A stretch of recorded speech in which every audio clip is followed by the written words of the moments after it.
মুখ্যমন্ত্রীর সঙ্গে দেখা করলেন করণ আদানি। রাজ্যে বিনিয়োগ করতে আগ্রহী আদানি গোষ্ঠী, এমনটাই খবর সূত্রে।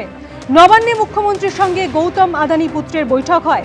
রাজ্যে বিনিয়োগ করতে আগ্রহী আদানি গোষ্ঠী, এমনটাই খবর সূত্রে।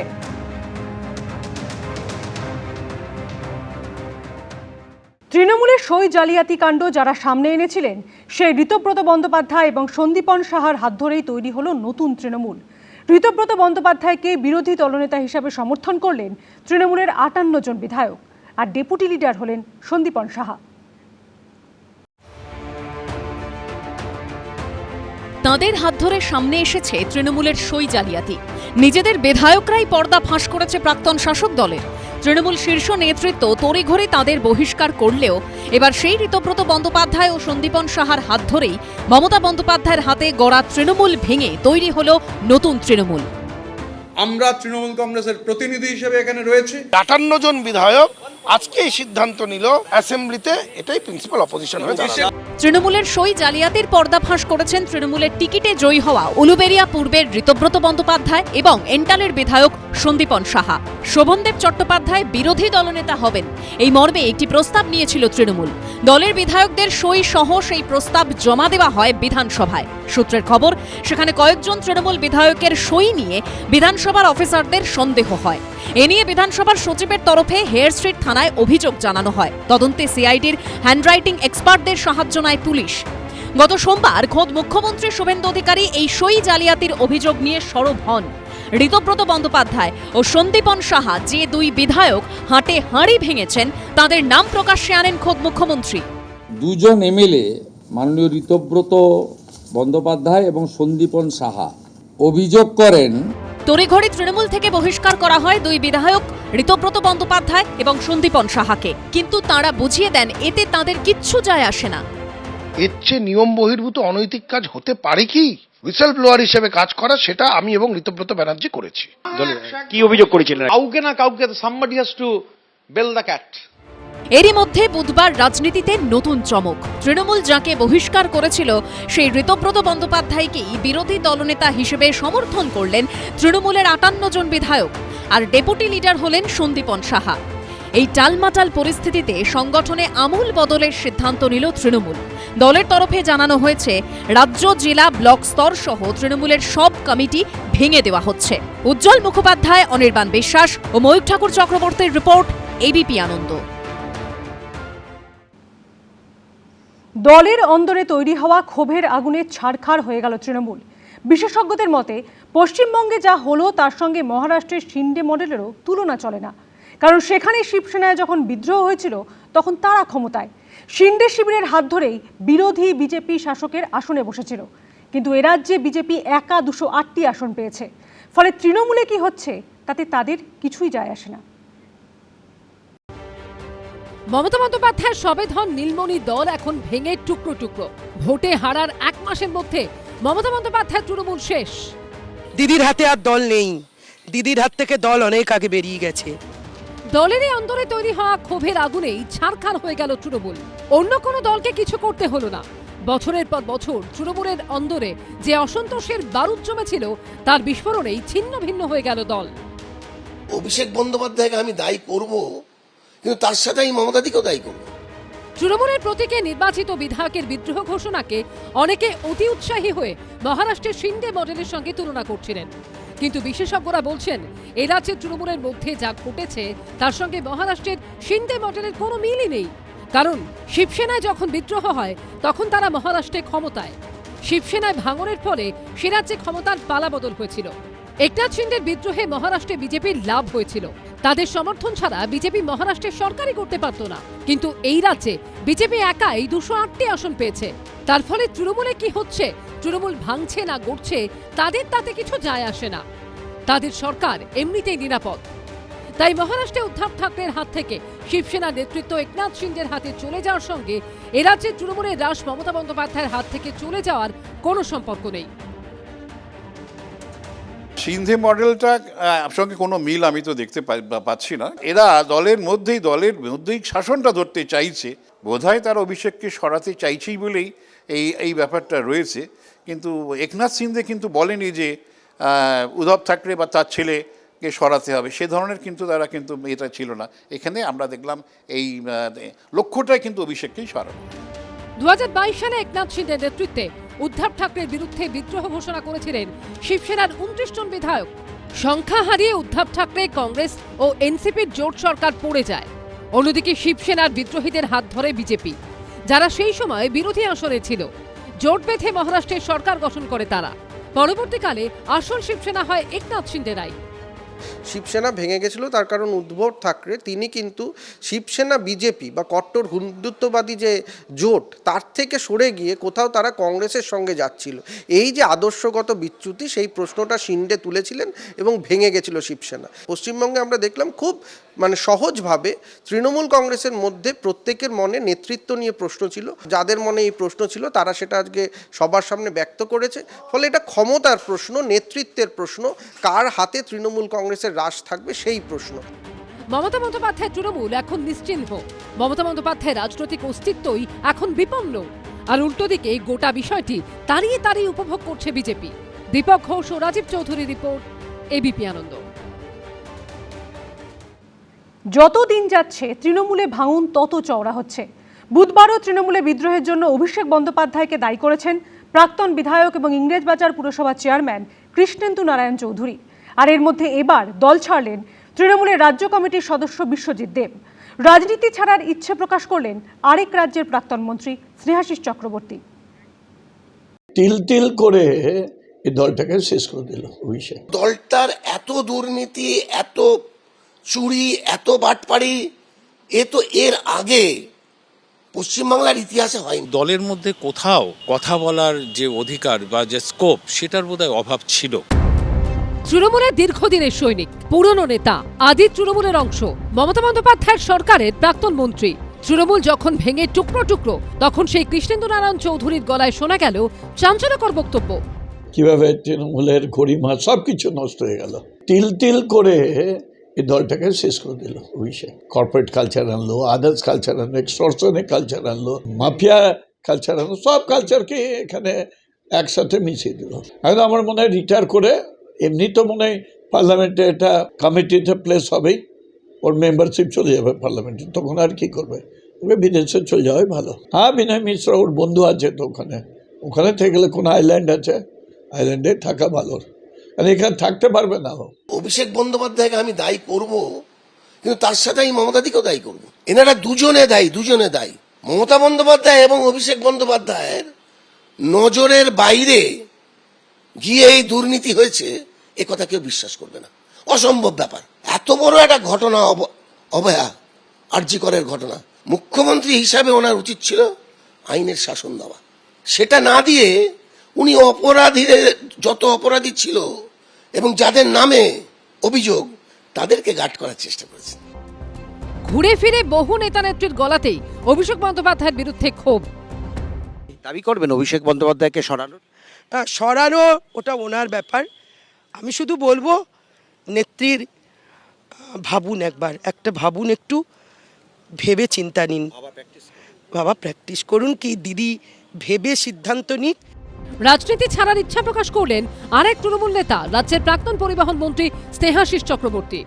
অভিষেক বন্দ্যোপাধ্যায় চেষ্টা করেছে, সে যে পদক্ষেপগুলো নিয়েছে, যে স্টাইলে করেছে, সেটা কাউকে হয়তো ব্যথিত করেছে, নাকি করছিলেন। এটা আমার মনে হয়েছে যে দলের মধ্যে কোথাও বোধহয় এই বিধায়ক বলুন এবং সাংসদ বলুন, তাদের কিছু কথা বলার যে অধিকার বা যে স্কোপ সেটার বোধহয় অভাব ছিল, এবং তার জন্যই কিন্তু এই বিকল্প ব্যবস্থা তৈরি হয়ে গেল। এদিকে প্রাথমিক নিয়োগ দুর্নীতির মামলায় অভিষেক বন্দ্যোপাধ্যায়কে তলব করল এনফোর্সমেন্ট ডিরেক্টরেট। ইডি সূত্রে খবর, তার কালীঘাটের বাড়িতে গিয়ে বুধবার নোটিশ দিয়ে আসেন ইডির অফিসাররা। প্রাথমিক নিয়োগ দুর্নীতি মামলায় এর আগেও অভিষেক বন্দ্যোপাধ্যায়কে জিজ্ঞাসাবাদ করেছে কেন্দ্রীয় এজেন্সি। ইডি সূত্রে খবর, 15 তারিখ তলব করা হয়েছে তাঁকে। সন্দীপ সরকার, পার্থপ্রতিম ঘোষ ও সোমক লাহিড়ীর রিপোর্ট, এবিপি আনন্দ। বিধানসভায় সইকাণ্ডে 8ই জুন অভিষেক বন্দ্যোপাধ্যায়কে আগেই তলব করেছিল সিআইডি। আর এবার প্রাথমিক নিয়োগে দুর্নীতি মামলায় ডায়মন্ড হারবারের তৃণমূল সাংসদকে হাজির হওয়ার নোটিশ দিল এনফোর্সমেন্ট ডিরেক্টরেট। সূত্রের খবর, এই মামলায় বেশ কিছু নতুন তথ্য সামনে এসেছে, আর তার ভিত্তিতেই ফের তলব করা হয়েছে তাকে। আরও চাপে অভিষেক বন্দ্যোপাধ্যায়। সইকাণ্ডে সিআইডি তলবের পর এবার নিয়োগ দুর্নীতি মামলায় ইডির স্ক্যানারে ডায়মন্ড হারবারের তৃণমূল সাংসদ। প্রাথমিক নিয়োগ দুর্নীতি মামলায় ফের অভিষেক বন্দ্যোপাধ্যায়কে তলব করল ইডি। 15ই জুন তাকে ডেকেছে এই কেন্দ্রীয় এজেন্সি। দুর্নীতির মামলায় কেন্দ্রীয় এজেন্সি তদন্তে উঠে এসেছিল লিপস অ্যান্ড বাউন্সের নাম। লিপস অ্যান্ড বাউন্সের আলিপুরের অফিসে অভিযান চালিয়েছিল ইডি। তাদের চার্জশিটেও লিপস অ্যান্ড বাউন্স সংস্থার উল্লেখ ছিল। এই সংস্থার সিইও অভিষেক বন্দ্যোপাধ্যায়। একটা কনফিউশন তৈরি হয়েছে যে আপনি সিইও লিপস এন্ড বাউন্স, এটা কনফিউশন ক্লিয়ার করে দিন। আমি এখনো এই পদে আছি। প্রাথমিক দুর্নীতি মামলায় গ্রেফতার হয়েছিলেন এই লিপস অ্যান্ড বাউন্সের সিওও সুজয় কৃষ্ণভদ্র। এই মামলায় অভিষেক বন্দ্যোপাধ্যায়কেও অতীতে জিজ্ঞাসাবাদ করেছে ইডি। তিনি বেশ কিছু নথিও জমা দিয়েছিলেন। ইডি সূত্রে দাবি, একটি অডিও রেকর্ডিংয়ে সুজয় কৃষ্ণভদ্র ওরফে কালীঘাটের কাকুর মুখে উঠে এসেছিল অভিষেক বন্দ্যোপাধ্যায়ের নাম। ইডি সূত্রে দাবি, সুজয় কৃষ্ণভদ্রের কণ্ঠস্বর পরীক্ষা করার পর আরও কিছু তথ্য আসে তদন্তকারীদের। সেই সংক্রান্ত নতুন কিছু তথ্যকে সামনে রেখেই অভিষেক বন্দ্যোপাধ্যায়কে জিজ্ঞাসাবাদ করতে চান তদন্তকারীরা। বুধবার ইডির 2 আধিকারিক পৌঁছন তৃণমূল সাংসদের কালীঘাটের বাড়িতে। সূত্রের খবর, সেই সময় বাড়িতে ছিলেন না অভিষেক বন্দ্যোপাধ্যায়। তার অফিসের কর্মীরা ইডির দেওয়া নোটিশ গ্রহণ করেছে। অন্যদিকে বিধানসভায় সইকাণ্ডের তদন্ত করছে সিআইডি। সূত্রের খবর, অন্তত 3 জন বিধায়কের সই এখনও মেলেনি। এই মামলায় 8ই জুন অভিষেক বন্দ্যোপাধ্যায়কে তলব করা হয়েছে। জানিয়ে হাইকোর্টের দ্বারস্থ হয়েছেন ডায়মন্ড হারবারের তৃণমূল সাংসদ। অন্যদিকে কয়লা পাচার কাণ্ডেও আর্থিক লেনদেন সংক্রান্ত মামলায় 6 জন আইপিএস অফিসারকে আগামী সপ্তাহে দিল্লিতে তলব করেছে ইডি। এই তালিকায় আছেন জ্ঞানবন্ত সিং, কোটেশ্বর রাও, তথাগত বসু, সেলভা মুরুগানের মতো আইপিএস অফিসার। প্রকাশ সিনহা ও ঋষি মুখোপাধ্যায়ের রিপোর্ট, এবিপি আনন্দ। মহিলাদের অ্যাকাউন্টে ঢুকলো 3000 টাকা। নবান্ন থেকে 5 মহিলার হাতে অন্নপূর্ণা যোজনার চেক তুলে দিলেন। প্রকল্পের আনুষ্ঠানিক উদ্বোধন করলেন মুখ্যমন্ত্রী। প্রথম দফায় উপকৃত হচ্ছেন 28 লক্ষ উপভোক্তা।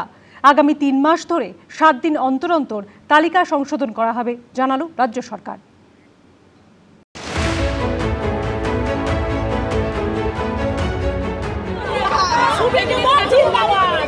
মাসের শুরুতেই অ্যাকাউন্টে ঢুকে গেল করকরে 3000 টাকা।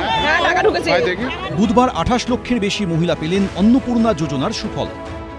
আমরা সার্টিফিকেট সমেত অ্যাকাউন্টে টাকা পেয়েছি। কাজে লাগবে বাচ্চাদের যাতায়াতের পক্ষে, স্কুলের জন্য কিছুটা পড়াশোনার জন্য মানে হচ্ছে, সংসারের কাজে লাগছে কিছুটা। আনন্দে কারো মুখে চওড়া হাসি, খুশিতে কেউ আবার খেললেন আবির। আমরা খুব খুশি, তাই আমরা আজকে আবির খেললাম। বুধবার মন্ত্রিসভার বৈঠকের পর অন্নপূর্ণা যোজনার চেক 5 মহিলার হাতে তুলে দেন মুখ্যমন্ত্রী। উপস্থিত ছিলেন নারী ও শিশু কল্যাণ মন্ত্রী অগ্নিমিত্রা পাল সহ অন্য মন্ত্রীরা। গত 3 দিন মা বোন দিদিদের অংশগ্রহণে আমরা ভেরিফিকেশন করা ফর্ম পেয়েছি বা আমরা পোর্টালে নথিভুক্ত করতে পেরেছি 28,25,769 জন।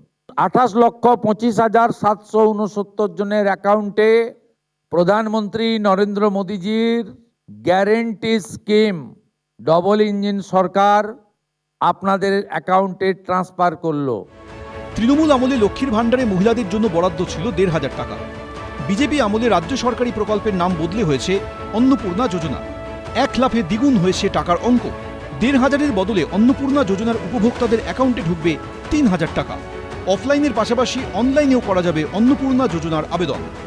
আজ থেকে অনলাইনেও আপনারা ফর্ম ভরতে পারবেন, ডাউনলোড করতে পারবেন। সেখানে আপনারা দিয়ে আপনাদের যা যা ডিটেলস চাওয়া হচ্ছে সেখানে দিয়ে দেবেন এবং উইদিন 5-7 ডেজ এই টাকাটি আপনাদের ব্যাংকে ঢুকে যাবে। রাজ্যে সরকার বদলের পর দিকে দিকে হদিশ মিলছে পুরুষ লক্ষ্মীর। অর্থাৎ তৃণমূল জমানায় পুরুষ হয়েও যারা লক্ষ্মীর ভাণ্ডারে টাকা নিয়েছেন, গ্রেফতার হচ্ছে একের পর এক অভিযুক্ত। ইতিমধ্যে এ নিয়ে সিট গঠনের নির্দেশ দিয়েছেন মুখ্যমন্ত্রী। কেন্দ্রীয় এজেন্সির হাতে তদন্তভার দেওয়ার ইঙ্গিতও দিয়েছেন তিনি। বুধবার এই দুর্নীতি নিয়ে ফের একবার মুখ খুললেন শুভেন্দু অধিকারী। বিগত দিনে দুর্নীতির আশ্রয় নিয়ে বিগত যারা শাসক ছিলেন, যারা জনগণের দ্বারা প্রত্যাখ্যাত হয়েছেন, তাদের আশীর্বাদে পুরুষরা যে ধরনের বিগত লক্ষ্মী ভাণ্ডারের সুযোগ পাচ্ছিলেন, আমাদের এই স্বচ্ছতার সঙ্গে যে ফর্ম ফিল আপ এবং ভেরিফিকেশানে তারা সুযোগ পাচ্ছেন না, পাবেন না, পাওয়া উচিত নয়। আগামী 3 মাস ধরে 7 দিন অন্তর অন্তর অন্নপূর্ণা যোজনার তালিকা সংশোধন করা হবে বলে জানিয়েছেন মুখ্যমন্ত্রী। রুমা পাল, সোমনাথ মিত্র, শুভেন্দু ভট্টাচার্য, এবিপি আনন্দ। বহিরাগতদের চিহ্নিত করতে টালিগঞ্জ স্টুডিও পাড়াতেও হবে এসআইআর। এতদিন ধরে ব্যান আর সাসপেনশন কালচার চালিয়ে এসেছে যারা, তাদের ডিটেক্ট, ডিলিট, ডিপোর্ট করা হবে। টেকনিশিয়ান স্টুডিওয় বৈঠক শেষে জানিয়ে দিলেন বিজেপি বিধায়ক পাপিয়া অধিকারী। টালিগঞ্জের স্টুডিও পাড়ায় এদিন গঠিত হলো নতুন কনফেডারেশন, নাম হলো eastern India motion pictures cultural confederation. কাজ দেননি, অত্যন্ত অপমান করেছেন যারা, তারা প্লিজ ডিকিউব মানে ডিলিট করা, চিহ্নিতকরণ করা। সীমান্ত পেরিয়ে রাজ্যে অনুপ্রবেশ রুখতে ডিটেক্ট, ডিলিট, ডিপোর্ট নীতি নিয়েছে বিজেপির সরকার। এবার টালিগঞ্জের স্টুডিও পাড়াতেও হতে চলেছে সেই ডিটেক্ট, ডিলিট, ডিপোর্ট। বুধবার টেকনিশিয়ান স্টুডিওতে কলাকুশলীদের সঙ্গে বৈঠকে ডি কিউব মডেলের ঘোষণা করলেন বিজেপি বিধায়ক পাপিয়া অধিকারী। 15 বছরের মধ্যে 5 দিন কাজ করেছে, এরকম মানুষও আছে। কাজ দেননি, অত্যন্ত অপমান করেছেন যারা, তারা প্লিজ ডিকিউব মানে ডিলিট করা, চিহ্নিতকরণ করা। ডিলিট করা মানে নিজে থেকে বাদ হয়ে যাবেন, আমরা বাদ দিতে চাই না নিজে থেকে। এবং ডিপোর্ট, যেখানে আপনাদের কাজের সুবিধা সেখানে গিয়ে কাজ করবেন, এখানে আপনাদের কোনো জায়গা হবে না। ভোটের আগে ভোটার তালিকায় সংশোধন করেছিল নির্বাচন কমিশন। এসআইআরে বাদ পড়েছিল মৃত, ভুয়ো, অবৈধ ভোটার। টালিগঞ্জের স্টুডিও পাড়াতে সেই মডেলেই শুদ্ধিকরণের ঘোষণা করেছেন বিজেপির অভিনেত্রী বিধায়ক। যারা কাজ করছেন এখানে কিন্তু একটা এসআইআর হবে। যারা পয়সা দিয়ে এখানে ভর্তি হয়েছিলেন, পয়সা দিয়ে কাজ করেছেন, তাদেরকেও আমরা চিহ্নিত করব। এসআইআর যেরকম হয়েছিল না, বাইরে থেকে লোক এসে, এরা তো বাইরে থেকে এসেছে, বাইরে থেকে লোক এসে আমাদের এখানে আমাদের উপার্জন নষ্ট করেছে। তৃণমূল আমলে টালিগঞ্জের স্টুডিও পাড়ার অন্দরমহল থেকে বারবার উঠে এসেছে মারাত্মক সব অভিযোগ। ব্যান রাজনীতি, শিল্পী ও শিল্পের ওপর শাসকের শাসন থেকে বিশ্বাস ব্রাদার্সের একাধিপত্য, প্রাক্তন মন্ত্রী অরূপ বিশ্বাসের ভাই এবং ফেডারেশন অফ সিনে technicians and workers of eastern ইন্ডিয়ার সভাপতি স্বরূপ বিশ্বাসের ভূমিকা নিয়েও উঠেছে বহু প্রশ্ন। পরিবর্তনের পর টালিগঞ্জে ফেডারেশন আউট, কনফেডারেশন ইনের ঘোষণা করেন টালিগঞ্জের বিজেপি বিধায়ক। আমরা centrally registered EIMPCC, eastern India motion picture cultural confederation, তার আন্ডারে সমস্তটা থাকবে, একটা ছাতার তলায় সবাই থাকবে। কিন্তু এত 26টা যে গিল্ড, সেইগুলো অত থাকবে না, কারণ ভীষণ অসুবিধা আমাদের প্রত্যেকের। ব্যান কালচার উঠে যাবে, সাসপেনশন কালচার উঠে যাবে। যে প্রডিউসারের যা লাগবে, আমাদের এই 3-4টি যেটা ক্যাটাগরি হলো, তারাই ঠিক করবেন যে কোন প্রোডাকশনে কি লাগবে, তারাই নিজেরা ঠিক করবেন। ফেডারেশন অফ সিনে technicians and workers of eastern ইন্ডিয়ার সভাপতি স্বরূপ বিশ্বাসের সঙ্গে যোগাযোগ করা হলে তিনি প্রতিক্রিয়া দিতে চাননি। পার্থপ্রতিম ঘোষের রিপোর্ট, এবিপি আনন্দ, কলকাতা। এবিপি আনন্দ, এগিয়ে থাকে, এগিয়ে রাখে।